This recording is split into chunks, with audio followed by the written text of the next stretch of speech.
on simplicity. What a great way to start. First of all, I've been watching this trend where we have these books like Such and Such for Dummies. Do you know these books, these Such and Such for Dummies? My daughters point out that I'm very similar looking, so this is it's kind of a problem. But I was looking online at Amazon.com for other books like this. You know, there's also something called the Complete Idiot's Guide. There's a sort of a business model around being stupid in some sense. We like to have technology make us feel bad for some strange reason. But I don't really like that, so I wrote a book called The Laws of Simplicity. I was in Milan last week for the Italian launch. It's kind of a book about questions about simplicity. Very few answers. I'm also wondering myself, what is simplicity? Is it good? Is it bad? Is complexity better? I'm not sure. After I wrote The Laws of Simplicity, I was very tired of simplicity, as you can imagine. And so in my life, I discovered that vacation is the most important skill for any kind of overachiever. Because your companies will always take away your life, but they can never take away your vacation, in theory. So I went to the Cape last summer to hide from simplicity. And I went to the Gap because I only have black pants. So I bought khaki shorts, whatever. And unfortunately, their branding was all about keep it simple. I opened up a magazine, Visa's branding was Business Takes Simplicity.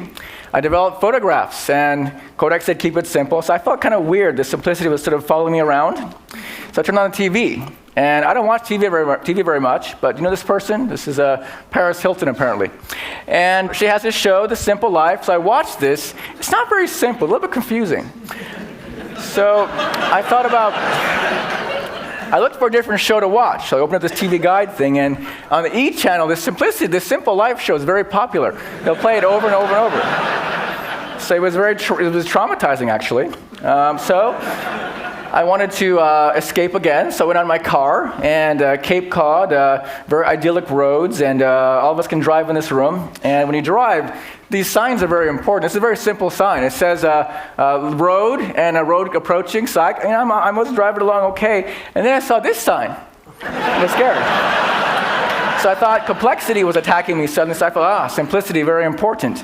But then I thought, well, simplicity, what would that be like on the beach? What if the sky was 41% gray? Wouldn't that be the perfect sky? If the simplicity sky. But in reality, the sky looked like this. It was a beautiful, complex sky, the pinks and blues. We can't help but love complexity. Human beings, we love complex things. We love relationships, very complex. So we love this kind of stuff. I'm at this place called the Media Lab. Maybe some of you guys have heard of this place. It's designed by I.M. Pei, one of the premier modernist architects. Modernism means white box, and it's a perfect white box. And some of you guys are entrepreneurs, etc., whatever. I was last month I was at Google, and boy, that cafeteria, man. You guys have things here in Silicon Valley like stock options. See, in academia, we get titles, lots of titles. Last year at TED, these were my titles. I had a lot of titles. I have a default title as a father of a bunch of daughters. This year at TED, I'm happy to report that I have new titles in addition to my previous titles. I'm another associate director of research, and this also happened also. I have 5 daughters now. That's my baby Reina. Thank you. And so my life is much more complex because of the baby, actually, but that's okay. We will still stay married, I think. But looking way back when I was a child, you see, I grew up in a tofu factory in Seattle. Many of you may not like tofu because you haven't had good tofu, but tofu is a good food. It's a very simple kind of food. It's very hard work to make tofu. As a child, we used to wake up at 1 a.m., and worked till 6 p.m., 6 days a week. My father was kind of like Andy Grove, this sort of afraid of the paranoid of the competition, so often 7 days a week. Family business equals child labor. We were a great model. But so I loved going to school. School was great, and maybe going to school helped me get to this Media Lab place. I'm not sure. Thank you. So the Media Lab is an interesting place, and it's important to me because as a student, I was a computer science undergrad, and I discovered design later on in my life. And there was this person, Muriel Cooper. Who knows Muriel Cooper? Muriel Cooper, wasn't she amazing? Muriel Cooper, she was wacky, and she was a TEDster, exactly. And she showed the world how to make the computer beautiful again. And she's very important in my life because she's the one that told me to leave MIT and go to art school. It was the best advice I ever got. So I left art school because of her. She passed away in 1994.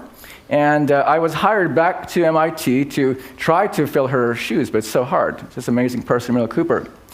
When I was in Japan, when I went to art school in Japan, I had a nice sort of situation because somehow I was connected to Paul Rand. Some of you guys know Paul Rand, the greatest graphic designer. I'm sorry out there. The greatest graphic designer. Paul Rand designed the IBM logo, the Westinghouse logo. He basically said, I've designed everything. And also, Iko Tanaka was a very important mentor in my life, the Paul Rand of Japan. He designed most of the major icons of Japan, like Issey Miyake's brand, and also Muji. When you have mentors, yesterday Kareem Abdul-Jabbar talked about mentors, these people in your life. The problem with mentors is that they all die. This is a sad thing, but it's actually a happy thing in a way, because you can remember them in their pure form. I think that the mentors that we all meet sort of humanize us. When we get older, you're all freaked out, whatever. The mentors calm us down, and I'm grateful for my mentors, and I'm sure all of you are too.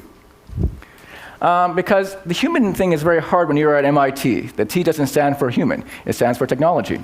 And because of that, I always wonder about this human thing. So I've always been Googling this word human to find out how many hits I get. In 2001, I had 26 million hits. And for computer, because computer's against human a bit, I have 42 million hits. Let me do an Al Gore here. So if you sort of compare that like this, you'll see that computer versus human, I was tracking this last year. Computer versus human over the last year has changed. It used to be kind of 2-to-1. Now humans are catching up, very good as humans. We're catching up to computers. In the simplicity realm, it's also interesting. So if you compare complexity to simplicity, it's also catching up in a way too. So somehow humans and simplicity are intertwined, I think. I have a confession. I'm not a man of simplicity. I spent my entire early career making complex stuff, lots of complex stuff. I wrote computer programs to make complex graphics like this. I had clients in Japan to make really complex stuff like this. And I've always felt bad about it in a sense. So I hid in the time dimension. I built things in the time graphics dimension. I did this series of calendars for Shiseido. This is a floral-themed calendar in 1997. And this is a firework calendar. So you launch the number into space because Japanese believe that when you see fireworks, you're cooler for some reason. This is why they have fireworks in the summer, very extreme culture. Lastly, this is a fall-based calendar because I had so many leaves in my yard. So this is the leaves in my yard, essentially. And so I made a lot of these types of things. I've been lucky to have been there before people made these kind of things. And so I made all this kind of stuff that messes you with your eyes. I feel kind of bad about that. Tomorrow, Paola Antonelli speaking. I love Paola. She has this show right now at MoMA where I have some of these early works are here on display at MoMA on the walls. If you're in New York, please go and see that. But I've had a problem because I make all this flying stuff, and people say, oh, I know your work. You're the guy that makes eye candy. And when you're told this, you feel kind of weird. Eye candy. Sort of pejorative, don't you think? So I say instead, no, I make eye meat instead. And eye meat is something different, something more fibrous, something more powerful, perhaps. But what could that be, eye meat? I've been interested in computer programs all my life, actually. Computer programs are essentially trees. And when you make art with a computer program, there's kind of a problem. When you ever make art with a computer program, you're always on the tree. And the paradox is that for real excellent art, you want to be off the tree. So this is the sort of the complication I found. So to get off the tree, I began to use my old computers. I took these to Tokyo in 2001 to make computer objects. This is a new way to type on my old Color Classic. You can't type very much on this. I also discovered that a IR mouse responds to CRT emissions and starts to move by itself. So this is a self-drawing machine. And also, one year, the G3 Bondi Blue thing, that caddy would come out like dangerous, like whack, like that. So I thought, this is very interesting. What if I make it like a car crash test? And so I have it crash test. You sort of measure the impact. And stuff like this are things I made just to sort of understand what these things are. Shortly after this, 9/11 happened. I was very depressed. I was concerned with contemporary art that was all about piss and sort of really sad things. And so I wanted to think about something happy. So I focused on food as my area. You know, these sort of clementine peel things. In Japan, it's a wonderful thing to remove the Clementine peel just in one piece. Who's done that before? One piece clementine? Oh, you guys are missing out if you haven't done it yet. It's very good. And I discovered that I can make sculptures out of this, actually, in different forms. If you dry them correctly, you can make like elephants and like spheres and stuff. My wife didn't like these because they mold, so I had to stop that. So I went back to the computer, and I bought 5 large fries and scanned them all.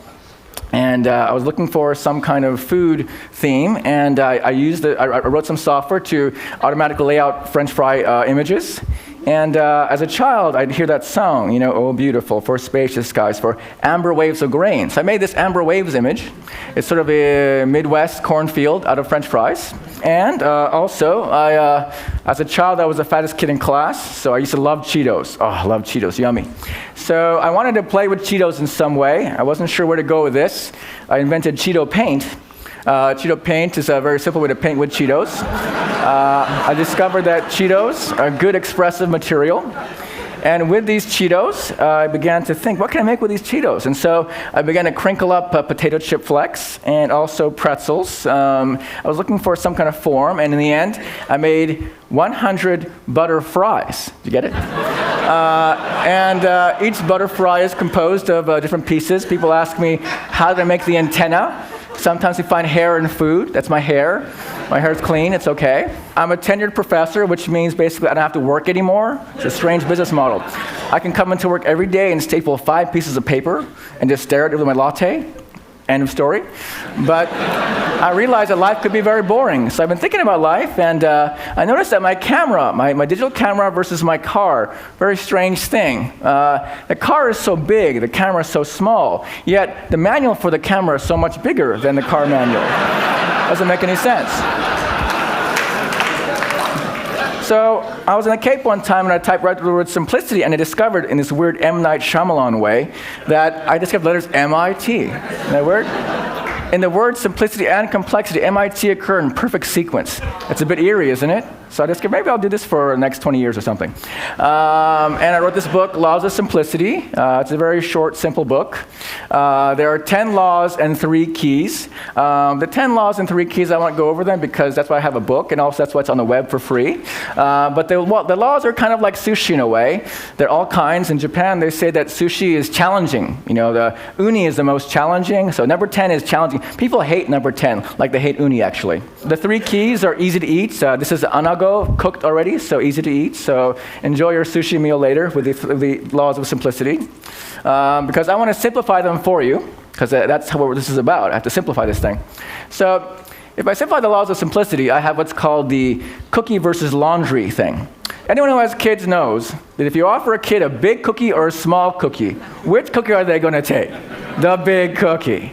You can say the small cookie has Godiva chocolate bits in it, but it doesn't work. They want the big cookie. But if you offer kids 2 piles of laundry to fold, the small pile or the big pile, which will they choose? Strangely, not the big pile. So I think it's as simple as this. You know, when you want more, it's because you want to enjoy it. When you want less, it's because it's about work. And so to boil it all down, simplicity is about living life with more enjoyment and less pain. I think this is a sort of simple more versus less. Basically, it always depends. This book I wrote because I want to figure out life. I love being alive, I like to see things, and so life is a big question, I think, in simplicity, because you're trying to simplify your life. And I just love to see the world. The world is an amazing place. By being at TED, we see so many things at one time. And I can't help but enjoy looking at everything in the world. Like everything you see, everything you wake up. It's such a joy to sort of experience everything in the world, from everything from a weird hotel lobby to saran wrap placed over your window to this moment where I had my road in front of my house paved dark black, and this white moth was sitting there dying in the sun. And so this whole thing has struck me as exciting to be here because life is finite. This is given to me by the chairman of Shiseido. He's an expert in aging. This horizontal axis is how old you are, 12 years old, 24-year-old, 74, 96 years old. And this is some medical data. So brain strength increases up to 60, and then after 60, it sort of goes down. Kind of depressing in a way. Also, if you look at your physical strength, you know, I have a lot of cocky freshmen at MIT, so I tell them, oh, your body is really getting stronger and stronger, but in your late 20s, mid 30s, cells say die. Okay? I guess I'm gonna work harder sometimes. And if you have your vision is interesting. As you age from infant age, your vision gets better, and maybe in your late teens, early 20s, you're looking for a mate, and your sort of vision goes after that. It's probably good. Your social responsibility is very interesting. So as you get older, you may have kids, whatever, and then the kids graduate and you have no responsibility anymore. It's very good too. But if any people ask, what actually goes up? Does anything go up? What's the positive part of this, I think wisdom always goes up. I love these 80-year-old, 90-year-old guys and women. They have so many thoughts and they have so much wisdom. And I think, this TED thing, I've come here, I guess this is the 4th time. And I come here for this wisdom, I think. I mean, this whole TED effect, I think, it sort of ups your wisdom somehow. And I'm so glad to be here, and I'm very grateful to be here, Chris. And this is an amazing experience for me as well.